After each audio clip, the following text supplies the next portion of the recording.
Hai pemirsa, kembali berjumpa di Jelajah Kuliner bersama saya Cahyani Dean. Pemirsa, biasanya Indonesia ini kan mempunyai iklim panas dan juga dingin ya, hujan. Biasanya kalau misalnya lagi hujan gini, enaknya kita kuliner yang hangat-hangat. Salah satunya juga nih ada soto. Indonesia ini memiliki beragam soto dari berbagai daerah. Kami akan hadirkan beberapa pilihan rekomendasi soto dari berbagai daerah untuk Anda, dan inilah liputannya untuk Anda.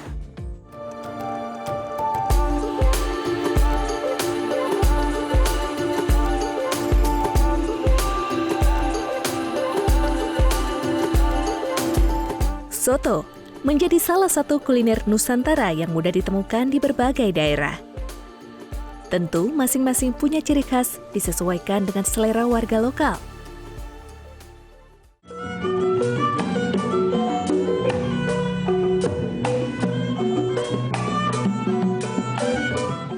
Di Jakarta punya soto Betawi yang legendaris milik Haji Maruf berdiri sejak 1940 silam.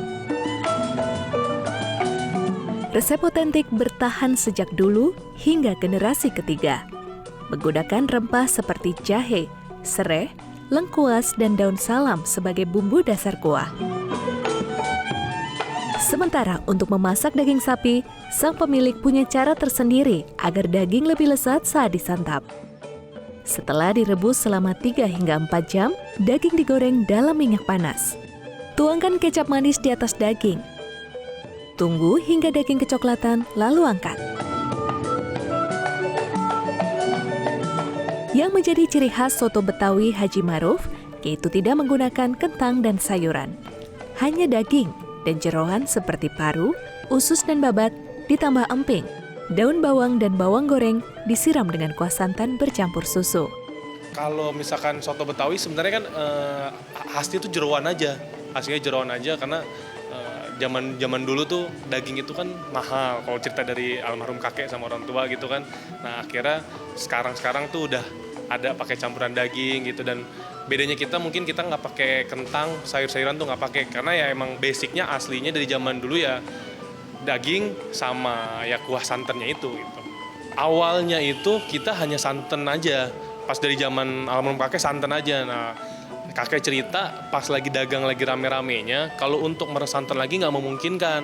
Akhirnya dia ke pasar, ditambahinlah kuah susu. Nah ternyata lebih gurih dan orang-orang lebih suka. Jadi itulah awal mulanya kenapa si soto Maruf ini menggunakan santan dan susu.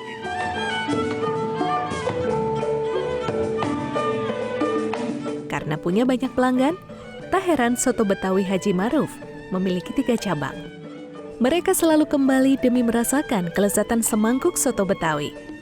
Bagi Anda yang ingin menikmati soto Betawi Haji Maruf, cukup membayar Rp45.000 untuk soto campur dan Rp48.000 untuk soto daging. Di samping itu juga untuk menunya juga ada yang santan dan ada yang bening gitu kan. Harganya juga nggak terlalu mahal lah, relatif lah itulah ya. Karena kan rasa atau ini kan tergantung daripada selera kan itu kan. Kalau saya ini dari santannya itu beda ya. Jadi ada rasanya gimana ya, kayak semacam ada rasa-rasa susu gitulah. Gitu. Tapi saya nggak tahu ya itu pakai susu atau enggak deh, atau santan murni saya nggak tahu. Itu aja yang benar. Campuran jalan. Ya seminggu ya nggak, paling ya 2 kali lah paling nggak lah gitu. Bergeser ke salah satu daerah penyangga Jakarta berjuluk Kota Hujan, Bogor, Jawa Barat, juga memiliki soto khas yaitu soto mie. Salah satu soto yang tersohor, soto mie Mang Ohim, hadir sejak 2005 lalu. Sejak pagi para pekerjanya sibuk di dapur mempersiapkan aneka bahan baku. Yang wajib tersaji dalam semangkuk soto mie ialah risol yang dipotong sedang, berisi bihun. Selain risol, ada pula mie kuning atau mie putih, daging, dan jeroan sapi seperti kikil dan urat, kol, tomat, seledri, bawang goreng, dan emping. Sementara untuk kuah, soto mie Mang Ohim berwarna bening.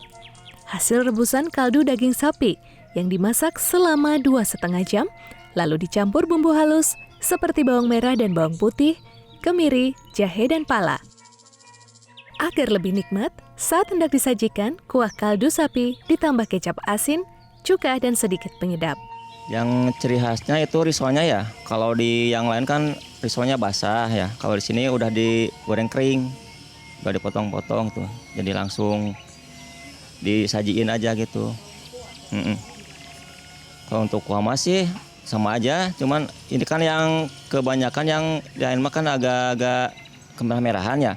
Kalau di sini mah bening, bener-bener bening itu kuahnya. Dalam satu hari, soto mie Mang Ohi menghabiskan 15-25 kg daging sapi. Pelanggannya tak hanya datang dari kota Bogor saja, namun wisatawan berbagai daerah yang mampir untuk mencicipi cita rasa kuliner khas Bogor. Apalagi harga yang ditawarkan sangat ramah di kantong, Rp20.000 per porsi. Mungkin dari cita rasanya yang bikin beda. Cita rasanya setelah saya coba di beberapa tempat memang lebih ada rasa uniknya di sini. Soto mie juga pernah. Menurut saya memang soto mie-nya di sini lebih enak dibanding tempat yang lain. Bila menilik asal-usul soto, Dekan Universitas Teknologi Pertanian Universitas Gadjah Mada Yogyakarta, sekaligus salah satu pendiri Forum Komunikasi Kuliner Indonesia, Eni Harmayani menjelaskan, soto merujuk dari salah satu jenis makanan Tiongkok dalam dialek Hokkien disebut cauto, yang artinya jeroan dengan rempah-rempah. Di Indonesia, soto pertama kali dikenal di pesisir pantai utara Jawa pada abad 13. Diperkirakan sekitar 13 ya, abad 13. Ini baru tertulis itu di abad ke-19 ya. Maksudnya itu pun kan dari buku yang ditulis, buku kuliner dan gastronomi itu ditulis oleh bangsa Hindia Belanda itu tidak ada soto itu. Padahal sudah tersebar di masyarakat ya. Mengapa? Karena diduga bahwa kan dibuatnya di awal itu kan dari jeroan ya, dari babat ya, usus sapi ya, dari babat itu. Sehingga menurut mereka artinya itu hygiene-nya kurang, sehingga mereka tidak memasukkan itu sebagai masakan ya yang direkomendasikan begitu ya maksudnya. Dalam perkembangannya, soto menyebar di seluruh Nusantara dan diadaptasi di banyak daerah dengan masing-masing ciri khas. Menurut Eni Harmayani, Indonesia kini memiliki 75 ragam soto tersebar di 22 daerah. Tanyain, soto yang mana gitu kan? Ada 75. Ya soto Indonesia, dan itu memang beragam gitu ya. Jadi kita nggak usah menyebut satu gitu ya. Tadi dengan berbagai justifikasi tadi, kalau mau yang representasi terbanyak memang soto ayam kaldu kuning gitu ya. Tetapi ya soto Indonesia, kita ada 75 ragam soto gitu ya. Dan itu soto menunjukkan diversity di dalam sebuah mangkok yang hangat gitu ya. Ya, dalam semangkuk kelezatan soto punya cerita, akulturasi dua kebudayaan hingga merajut kebinekaan antar daerah. Soto kini menjadi salah satu ikon Indonesia yang digemari berbagai lapisan masyarakat. Yuli Horisman, Aris Sandi, Seto Pratomo, JPM TV.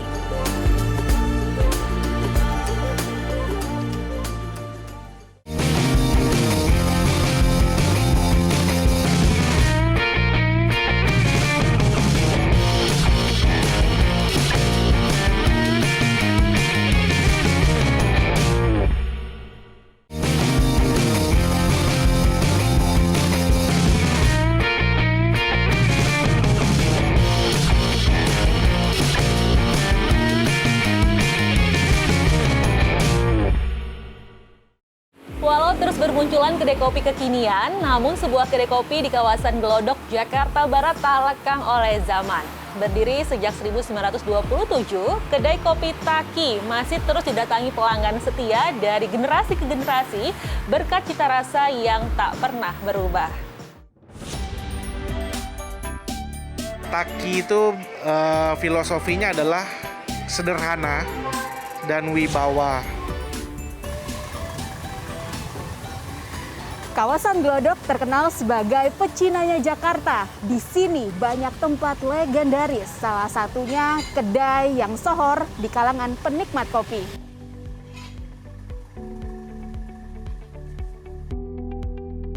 Di sebuah gang bernama Gloria inilah kedai kopi tertua di Jakarta berdiri. Letaknya memang tersembunyi, namun paling dicari para penikmat kopi. Ini dia kedai kopi Taki yang tak lekang oleh zaman. Hadir sejak 1927. Cita rasa kopi yang tak berubah membuat para pelanggan setia selalu datang dari generasi ke generasi. Beberapa pelanggan pertama kali mencicipi kopi Taki karena diajak orang tua mereka. Puluhan tahun setelahnya, mereka kembali ke kedai nyaris berusia 1 abad ini sambil mengenang masa kecil. Dari umur 16-17 lah, Bu. Iya, umur. Ya, emang kebiasaan sini ngumpul, kadang-kadang ada temen sini. Jadi saya sering kesini aja, ngopi sama nasi campur. Enggak berubah kopinya. Tempatnya sendiri juga udah heritage ya. Jadi menambah kesan seperti kita masuk ke masa lampau gitu. Dulu banget pernah sama orang tua saya, tapi itu udah dulu banget. Tapi yang sering tuh sudah dari tahun 2000-an. Kedai kopi Taki didirikan oleh seorang perantau asal Tiongkok, Leong Kui Chong pada 1927. Dahulu, kedai hanya sebuah warung tenda kaki 5 di kawasan Petak 9 yang menjual beragam makanan dan minuman seperti bubur kacang hijau, roti, teh, dan kopi. 1 tahun setelahnya, pada 1928, Leong Kui Chong memindahkan kedai kopi Taki ke gedung berarsitektur Belanda di Gang Gloria hingga saat ini. Kedai kopi Taki diteruskan generasi ketiga yaitu Latif Julus atau Ayau sejak 1976. Kini Latif Julus mewariskannya kepada sang anak Willy Julus yang telah mendirikan 2 cabang kedai kopi Taki di Jakarta. Awal 1927 dari tenda itu sebenarnya nggak semua kopi. Sebenarnya dari teh pertama, dari teh ada lagi bubur kacang hijau. Terus baru orang meminta kopi, kita bikin kopi yang masih beli di pasar. Kopi masih sederhana, kita beli di pasar, kita seduhin. Makin tahun sudah kita lihat kopi di sini tuh kurang oke, jadi kita bikin kopi racikan sendiri. Dari persaingan memang cukup berat ya, tapi kita tetap konsisten dengan kopi yang kopi sederhana, kopi Lampung gitu ya. Terus kita masaknya dengan cara diseduh, dimasak dan diungkep dulu di satu panci yang besar gitu. Kita nggak pakai mesin, kita nggak pakai campuran sirup-sirup, nggak. Kita sederhana, kopi ya zamannya kopi tubruk dah. Di tengah bermunculannya kopi kekinian, pemilik kopi Taki tidak berniat menambah varian menu. Sejak dulu hanya tersedia kopi original dan kopi susu yang disajikan panas atau dingin. Segelas kopi original dihargai Rp20.000, sementara kopi susu Rp22.000. Untuk menikmati segelas kopi legendaris ini, Anda bisa datang ke kedai kopi Taki Gang Gloria, Glodok, Jakarta Barat, buka Senin hingga Minggu pukul 7 pagi hingga 2 siang. Seger banget, cuaca panas kayak gini memang lebih enak kalau nyeruput segelas es kopi susu Taki. Apalagi kopi ini legendaris banget. Tunggu apa lagi ya, langsung aja datang ke kawasan Glodok, Jakarta Barat. Yuli Horisman, Ori Salvian, JPM TV, Jakarta. Masih dari Glodok, Jakarta Barat, pemirsa. Kali ini ada kari legendaris yang telah berdiri sejak 1973 di Gang Gloria. Kari lam masih diburu para penggemar setianya berkat cita rasa otentik yang dipertahankan dari generasi ke generasi.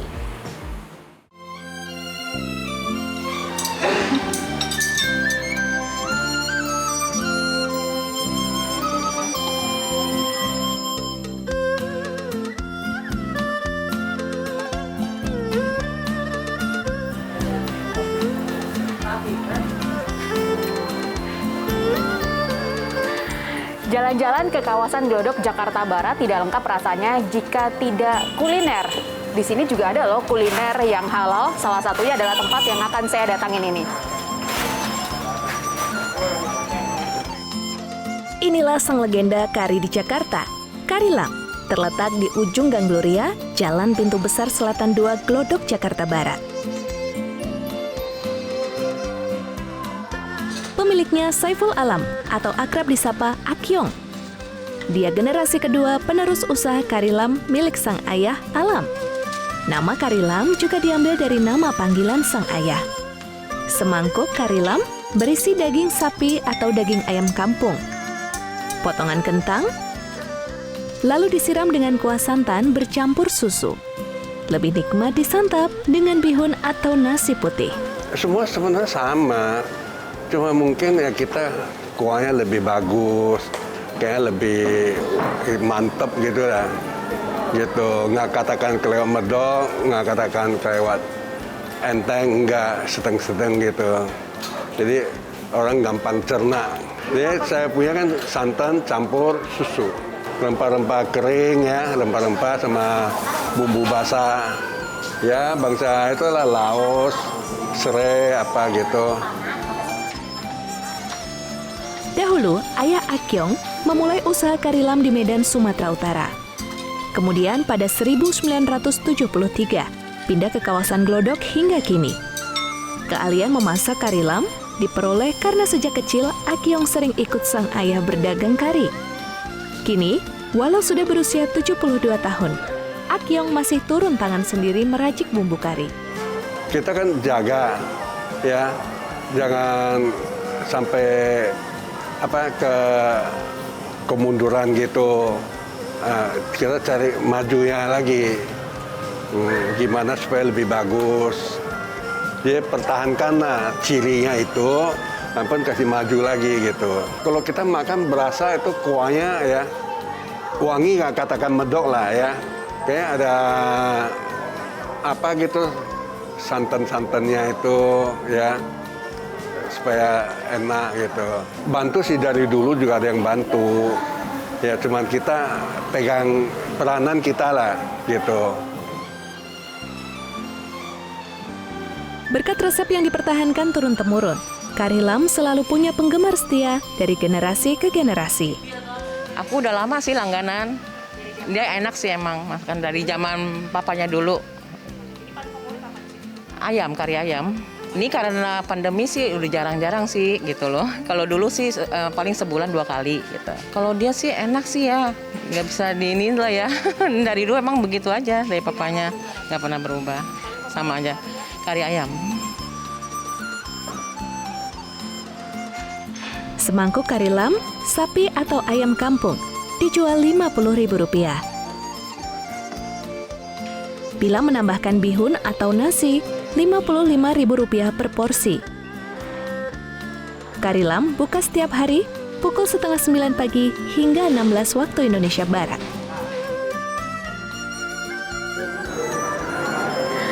Dagingnya empuk, kuahnya kaya akan rempah, maka tidak salah jika Kari Lam ini begitu legendaris dan masih dicari hingga saat ini. Bagi Anda yang penasaran dengan rasa Kari Lam, langsung aja datang ke kawasan Glodok, Jakarta Barat. Saya mau lanjut makan dulu. Dari Jakarta, Yuli Horisman, Sabdo Aji, Devri Novaldi, JPM TV.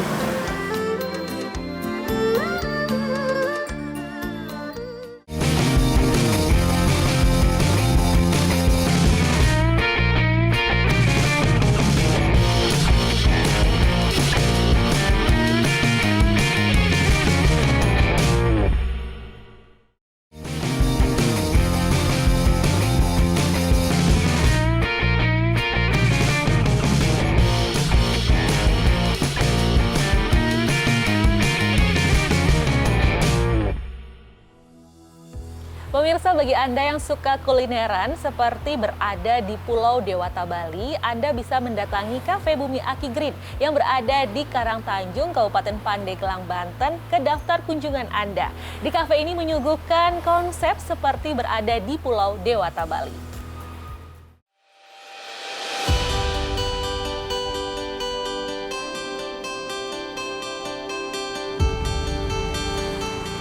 Kafe outdoor dengan konsep menarik seperti menghadirkan kolaborasi nuansa Bali sedang menjadi favorit di kalangan anak muda.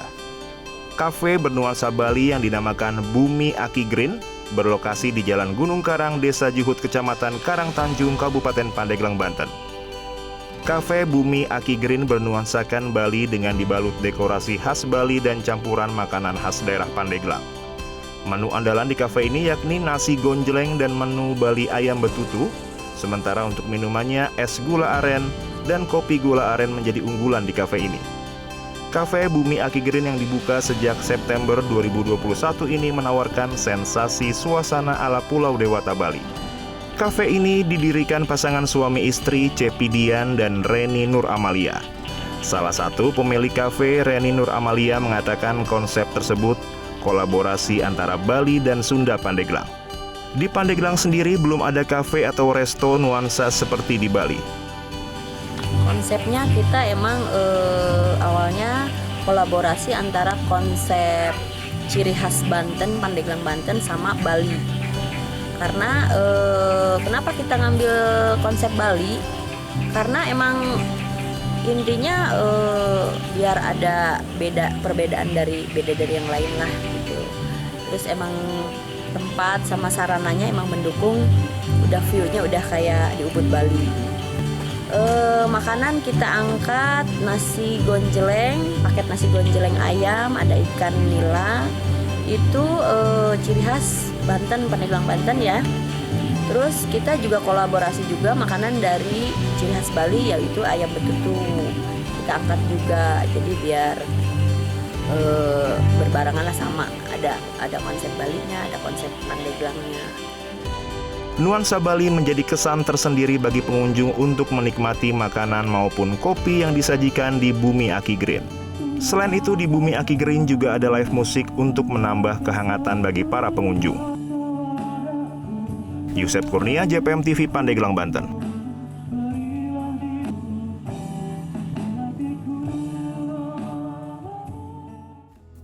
Sebuah rumah makan dengan konsep suasana lawas dipadukan dengan hamparan sawah dan sungai bisa Anda temukan di Kabupaten Madiun.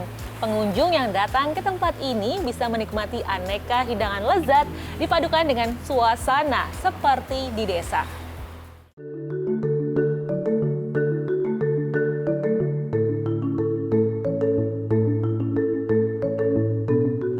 Seperti namanya, lesung kresek dihiasi dengan beragam lesung yang merupakan alat tradisional dalam proses pengolahan padi atau gabah tempo dulu. Lesung-lesung ini disulap menjadi meja makan yang cukup menarik. Tidak hanya lesung, lokasi makan ini juga miliki bangunan bekas kandang kerbau yang dialihfungsikan menjadi gazebo, lengkap dengan cikar dan kayu luku. Kental dengan suasana masa lalu, lesung kresek juga hadir dengan hamparan sawah serta aliran sungai catur. Konsep alam ini membuat pengunjung tidak hanya bisa menyantap hidangan, namun juga berfoto, bahkan bermain air. Pengelola juga menyiapkan aneka permainan bagi pengunjung anak. Untuk lesung kresek sendiri itu mengusung konsep Java Vintage yang dimana mungkin kita lebih edukasi ke setiap customer yang datang ke sini untuk mengenalkan budaya-budaya Jawa lama yang sudah hilang. Ya, jadi kita kembalikan lagi ke sini yang dimana dari kayu, lesung atau mungkin cikar dan sebagainya ya kita kenalkan lagi ke customer-customer yang datang ke sini.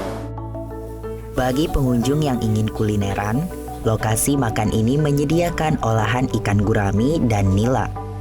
Jika kangen minuman tradisional, pelanggan juga bisa memesan wedang uwuh, bandrek, dan bajigur. Sangat menarik karena kenapa?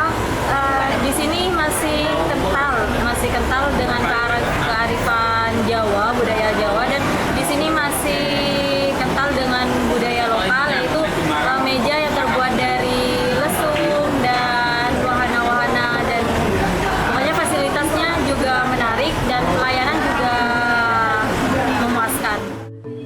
Rumah makan berkonsep kuno ini berlokasi di Desa Kresek, Kecamatan Wungu, Kabupaten Madiun, Jawa Timur. Lokasinya berdekatan dengan lokasi wisata sejarah mengenang peristiwa 1948 Madiun, Monumen Kresek. Sehingga selain bisa kulineran, pengunjung juga bisa mampir belajar sejarah di wilayah Kresek.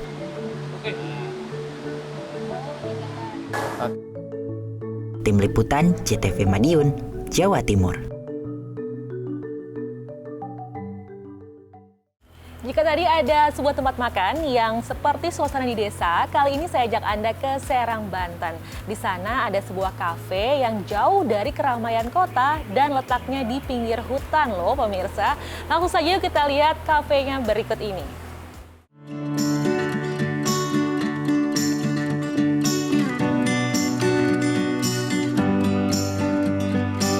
Aktivitas warga di perkotaan dibatasi oleh aturan pemberlakuan pembatasan kegiatan masyarakat.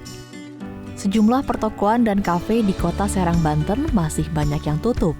Namun, salah satu kafe yang berlokasi jauh dari perkotaan, tepatnya di Kampung Salinggara, Kelurahan Sayar, Kecamatan Taktakan, Kota Serang, menjadi alternatif warga Kota Serang untuk sekedar ngopi atau menikmati makanan yang disediakan. Kafe ini jadi salah satu obat kejenuhan bagi warga Kota Serang. Tentu kafe ini menerapkan protokol kesehatan ketat. Pengunjung yang datang wajib mencuci tangan dan duduk dengan jarak cukup jauh antar pengunjung. Selain itu, harus memakai masker saat berbincang. Tempat ini menawarkan keasrian alam terbuka yang dikelilingi ribuan pohon. Kafe dengan luas 1.800 meter persegi ini kerap dikunjungi para penggemar olahraga lari dan pecinta goes sepeda. Biasanya mereka mampir di kafe untuk rehat dan melepas lelah sambil menikmati pemandangan. Adem, enak ya, serasa jauh dari kota, hiruk-pikuk kota itu ya, adem. Suasana ininya masih alami, pegunungannya masih alami, ada gitu. Walaupun tengah-tengah kan ini ya, deket ke kota gitu. Teh, ini kan kafe di tengah hutan ya Teh. Di kota kan banyak, kenapa milih di sini Teh? Nah, itu dia, kita pengen nyari adem. Karena sudah bosan. Sudah bosan di sana. Pengelola kafe sengaja mendirikan tempat ini jauh dari hiruk-pikuk pusat Kota Serang, yaitu menyajikan nuansa alam terbuka sehingga aman dari polusi kendaraan bermotor. Tadi bahwa mungkin ada kebosanan orang di Serang khususnya gitu, kafe secara umum kan ada di keramaian gitu ya, yang kemudian kadang-kadang juga terganggu oleh bisingnya lalu lintas dan seterusnya. Nah kemudian saya agak berpikir bahwa ada banyak orang juga nampaknya gitu yang butuh tempat yang lebih sunyi dalam tanda kutip untuk bisa menikmati suasana yang lebih private gitu ya. Jadi kafe ini bisa dicapai dengan jarak 10 km dari alun-alun Kota Serang. Kafe ini beroperasi 3 hari dalam seminggu. Pada Jumat buka mulai jam 3 sore hingga jam 9 malam. Sabtu mulai dibuka jam 8 pagi hingga jam 9 malam, dan hari Minggu buka jam 8 pagi hingga jam 8 malam. Menu makanan yang disajikan juga cukup variatif dan murah. Harga mengikuti kemampuan kantong anak muda. Hanya untuk villa pribadi, dan kebetulan dilihat kesehariannya banyak yang bersepeda, jadi kita inisiatif buat buka warung kopi biasa awalnya gitu. Ternyata setelah saya jalankan, welcome dengan setelah ada yang bersepeda, lalu ke keluarga dan anak muda gitu. Untuk kalian yang penat dengan kebisingan kota, kafe ini bisa menjadi rekomendasi untuk menghilangkan stres bekerja. Nikmati secangkir kopi sembari menghirup udara segar. Suhendi, JPM TV, Kota Serang, Banten.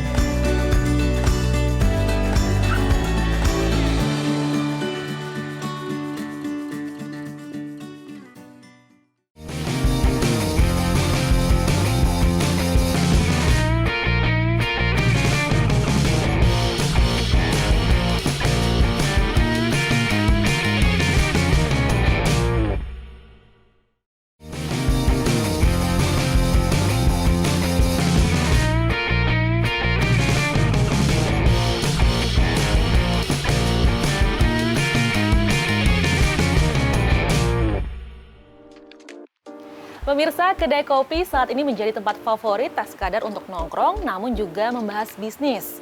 Di kedai kopi Serona Bintaro, para pengunjung dapat belajar bahasa isyarat agar teman dengar dapat berkomunikasi dengan teman tuli.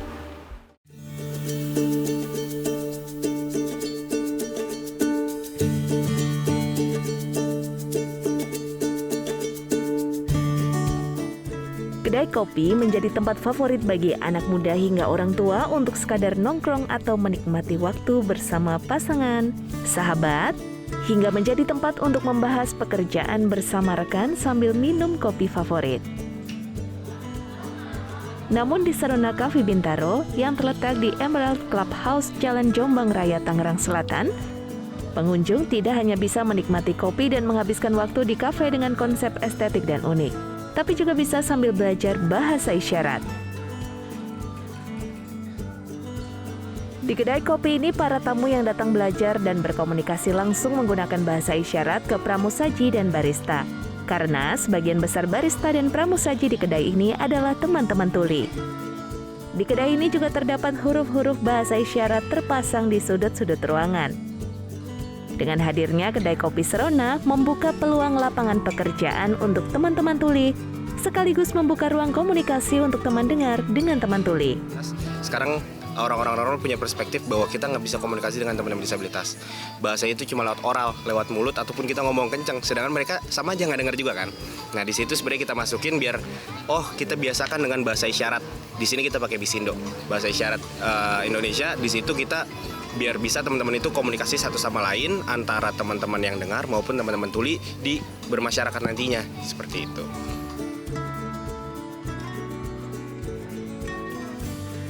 Di kedai yang buka sejak pukul 7 pagi hingga pukul 10 malam ini juga membantu teman-teman tuli untuk membuka diri, berkomunikasi hingga menyampaikan gagasan mereka kepada teman-teman dengar. Unik sebenarnya, ada salah satu pekerja kita namanya Roy, tadi ada baristanya. Dia itu awal interview pun ditemani oleh mamanya. Sampai kerja hari pertama pun dia minta ibunya itu untuk ikut. Karena dia nggak biasa bersosialisasi dengan orang-orang. Dia takut untuk bersosialisasi. Karena dulu pernah dirundung, pernah dibully dan lain sebagainya. Tapi pada akhirnya setelah di sini, dia baru kerja sekitar 2 minggu. Dia ternyata sudah bisa datang langsung, berkomunikasi langsung. Meskipun dia tahu, ini teman dengar. Bahkan ada temannya yang mungkin pernah membuli dia bisa berani lagi untuk berkomunikasi dengan beliau dan lain sebagainya. Seperti itu.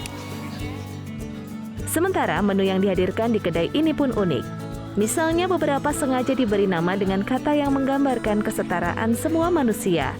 Nah kalau misalkan di sini kita ngambil namanya pun, kita ngambilnya yang biar teman-teman terbiasa untuk menyamaratakan semua manusia. Kita ngambil nama kopi serupa, kopi sewarna, ataupun yang lain-lainnya itu kita ngambil bahasa-bahasa yang sebenarnya semua manusia itu sama loh, sama rata, setara, nggak ada bedanya mau disabilitas, non disabilitas, putih atau hitam, laki-laki atau wanita, semua kita sederajat, kita sama, seperti itu. Konsep bisnis kedai Serona ini mengandung nilai bahwa manusia adalah setara. Lahir dengan perbedaan namun tidak untuk dibeda-bedakan, baik dalam pergaulan hingga dunia kerja. Devri Novaldi, Trisabdo Aji, CPM TV.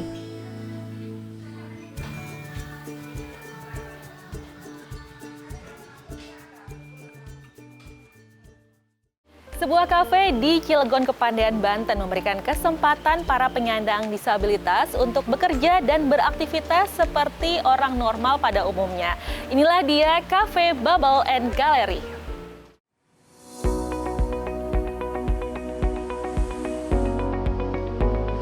Berbeda dengan kafe pada umumnya, Cafe Bubble and Gallery tak hanya terkenal karena hidangan yang lezat, tapi juga sebab makanan dan minumannya diracik oleh para difabel yang berbakat.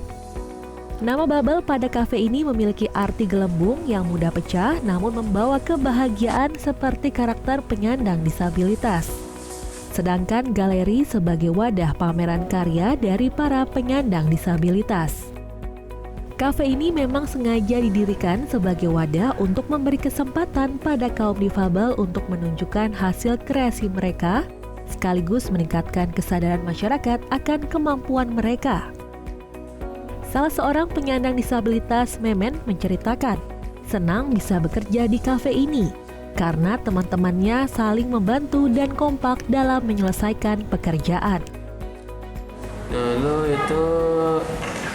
kerja itu di yayasan itu lantai 3 yayasan.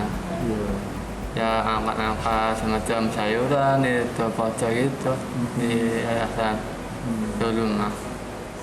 Senangnya kerja di sini apa senangnya gimana?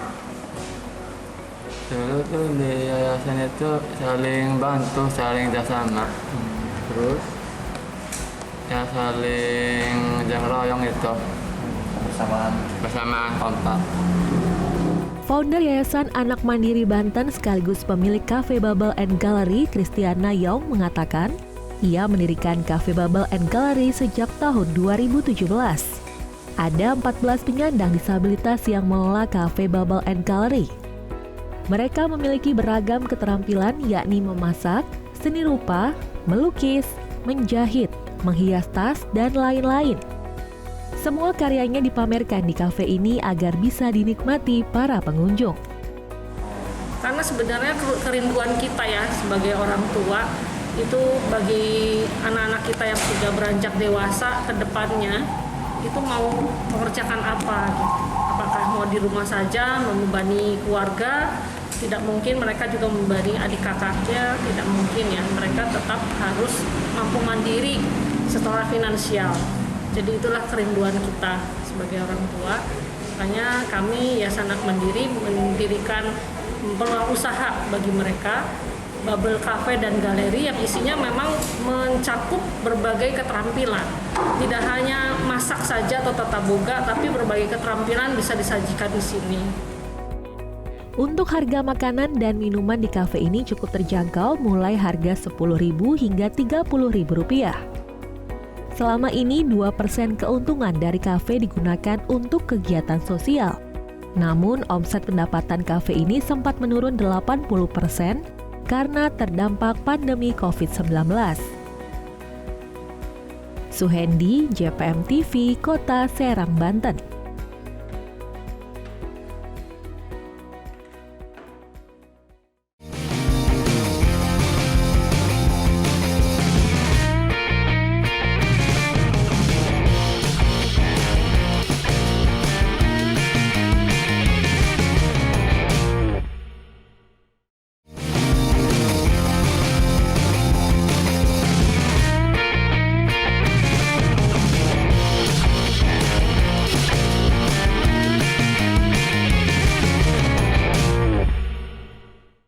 Pemirsa, jika Anda bingung mencari tempat berlibur sekaligus kulineran, Anda bisa mengunjungi tempat wisata petik buah jambu kristal di Kabupaten Tuban, Jawa Timur. Di tempat ini Anda bisa berwisata sekaligus memetik dan makan buah jambu sepuasnya. Kabupaten Tuban memiliki banyak sektor wisata untuk dikunjungi. Salah satu yang ramai menjadi daya tarik pengunjung ialah kebun wisata petik jambu kristal di Desa Sukoharjo, Kecamatan Banjar, Kabupaten Tuban. Berjarak 45 km dari pusat kota Tuban, wisata alam ini tidak pernah sepi pengunjung.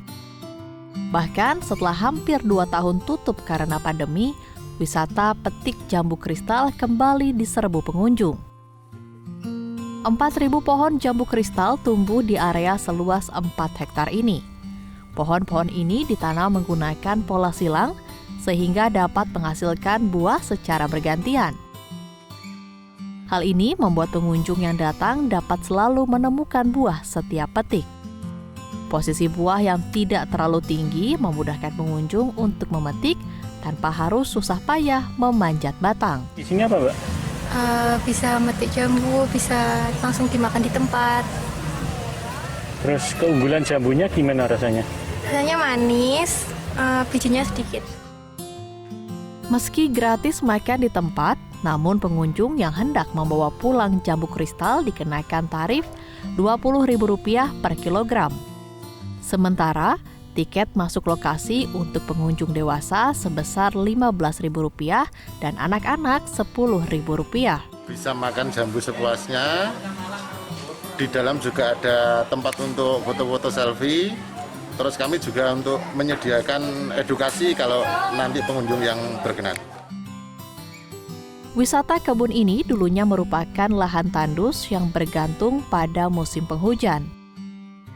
Namun berkat kegigihan Kusnadi, lahan seluas 4 hektar ini disulap penuh pohon jambu kristal.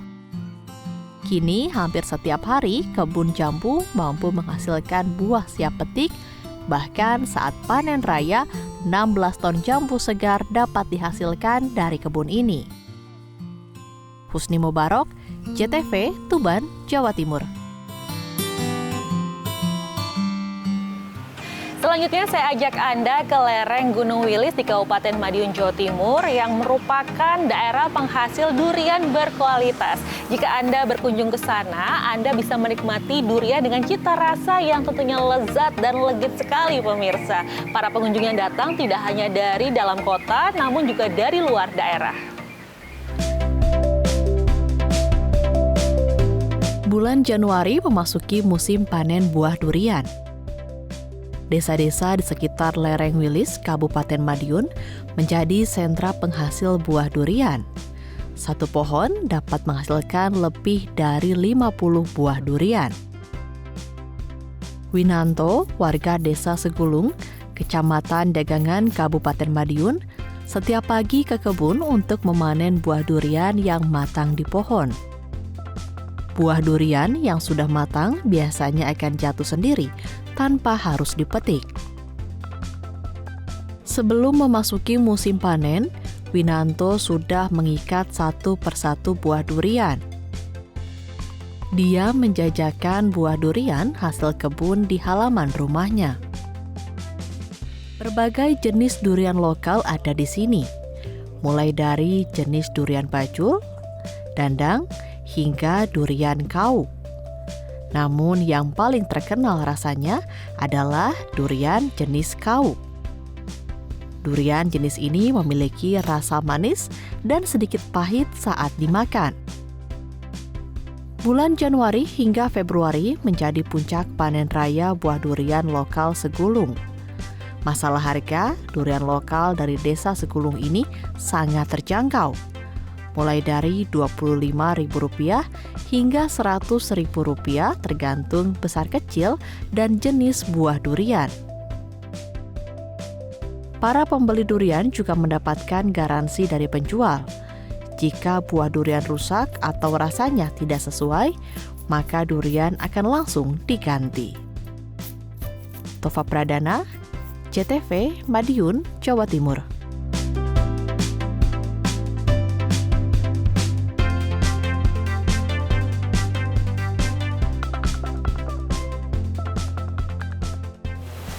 Berikutnya saya rekomendasikan Anda untuk mengunjungi daerah Yogyakarta, ada kebun stroberi pemirsa. Kebun stroberi ini berada di bantaran Kali Gajah Wong.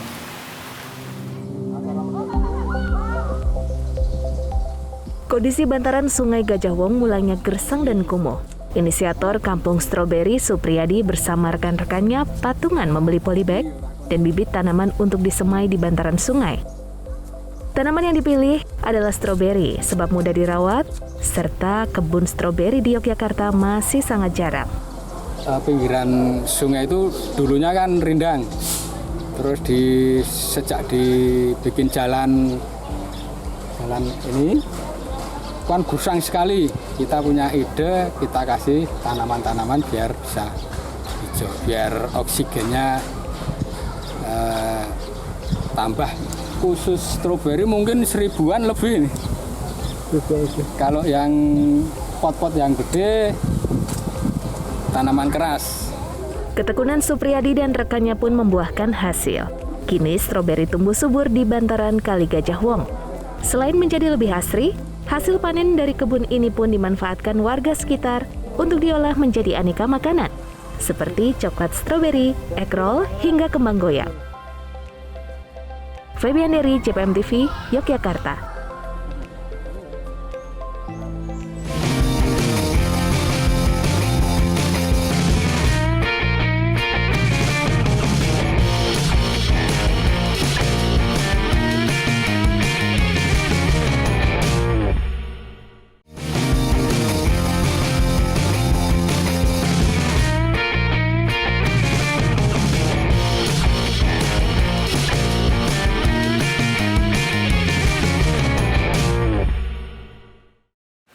Petani kopi organik di Desa Curah Tatal, Kecamatan Arjasa, Kabupaten Situbondo menggelar Festival Petik Kopi 2022. Kopi jenis Arabica yang dipanen punya kualitas ekspor yang bagus.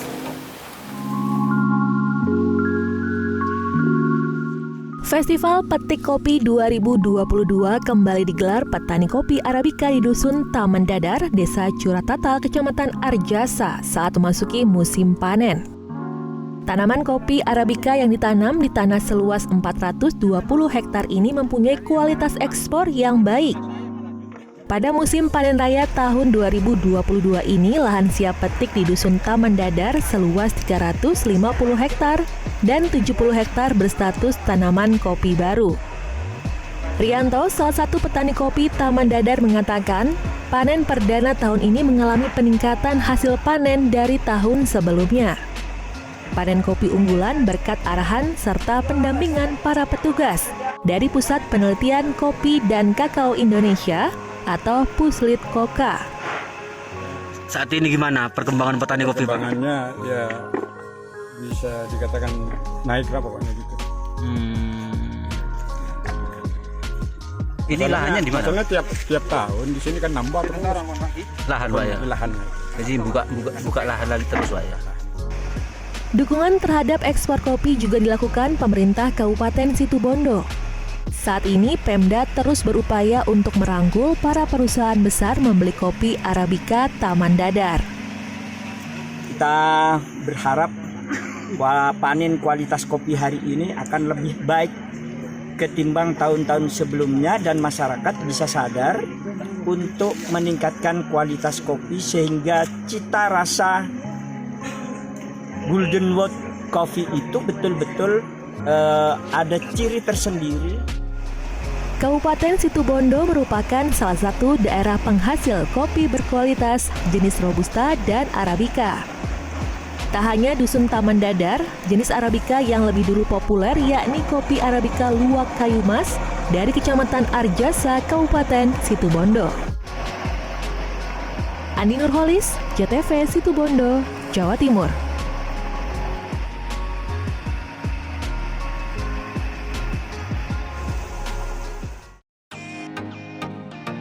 Untuk menghasilkan kopi yang nikmat tentu memiliki racikan tersendiri. Di Surabaya, siswa-siswi SMK mengikuti perlombaan meracik kopi dan kreativitasnya dalam menyajikan kopi.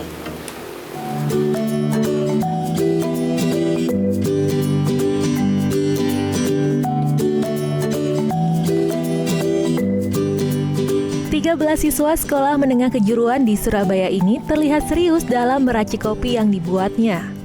Mereka sedang beradu kreativitas dalam perlombaan meracik kopi. Proses yang tepat dan bahan racikan yang pas menjadi tantangan bagi para peserta lomba barista pelajar SMK ini. Para peserta akan bersaing meracik dengan beragam kreativitas yang dituangkan dalam segelas kopi. Mulai meracik kopi latte hingga ice coffee latte yang dicampurkan dengan bunga telang. Biasanya cuman bikin minuman di pas magang aja sih. Deg-degan sih pasti. Ini menunya apa tadi yang disajikan? Ice coffee latte gitu lah. Oh. Jadi saya pakai ekstrak dari sari telangnya gitu buat campuran minumannya.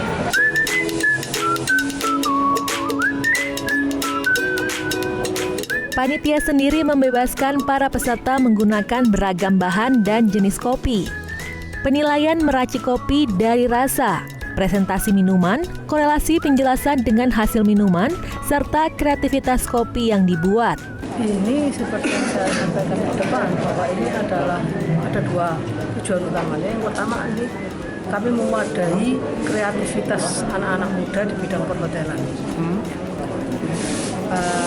Bagaimana mereka mengembangkan keterampilannya.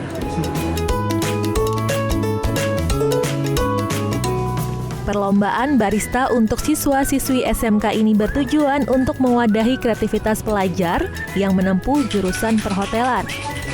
Perlombaan ini juga sebagai ajang untuk mengedukasi pelajar bagaimana mengimplementasikan teori yang didapat di sekolah dengan praktek lapangan yang dibutuhkan oleh dunia industri saat ini, serta mengasah kemampuan meracik segelas kopi yang dimiliki.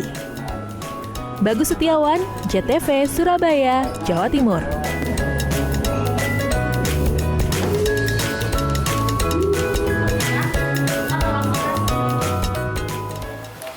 Ratusan hektar lahan tanaman kopi di atas pegunungan di Desa Curah Tatal, Kecamatan Arjasa, Situbondo dimanfaatkan oleh petani untuk menanam pohon vanili.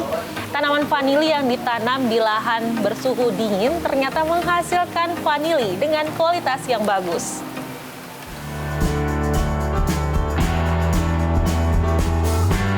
Petani di Dusun Taman Dadar, Desa Curah Tatal, Kecamatan Arjasa menanam tanaman pohon vanili di sela-sela ratusan hektar lahan tanaman kopi. 250 pohon vanili berada di lahan tanaman kopi dan bersuhu dingin, membuat batang pohon lebih cepat membesar dan biji vanili bisa berkualitas super. Satu tanaman bisa menghasilkan 10 tangkai dan setiap tangkai bisa tumbuh hingga 8 buah vanili. Pemerintah daerah akan terus memberi bimbingan dan dukungan kepada para petani pohon vanili di Kabupaten Situbondo. Dari bibitnya dari mana, Pak? Dari pemerintah bantuan, Pak. Alhamdulillah dari bantuan dari pemerintah sekarang sudah tumbuh subur, dan sebelumnya memang Pak Hengki ini sudah mencoba bercocok tanam vanili ini di sela-sela kopi. Jadi jika suatu saat kopinya murah, bisa ditunjang dengan vanili.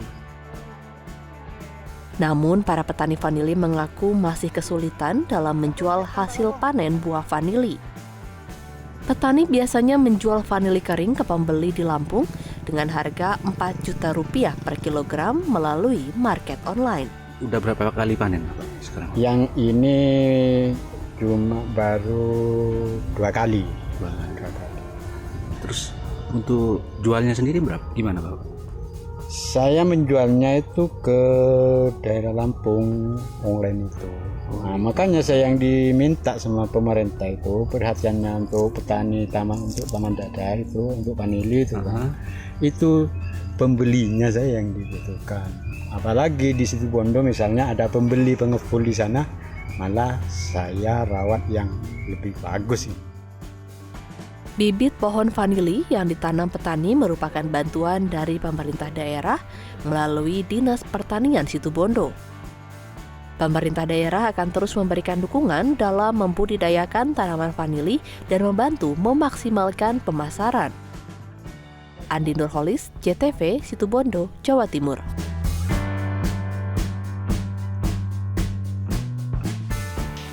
Satu jam sudah nih pemirsa, saya menghadirkan menu-menu kuliner pilihan untuk Anda.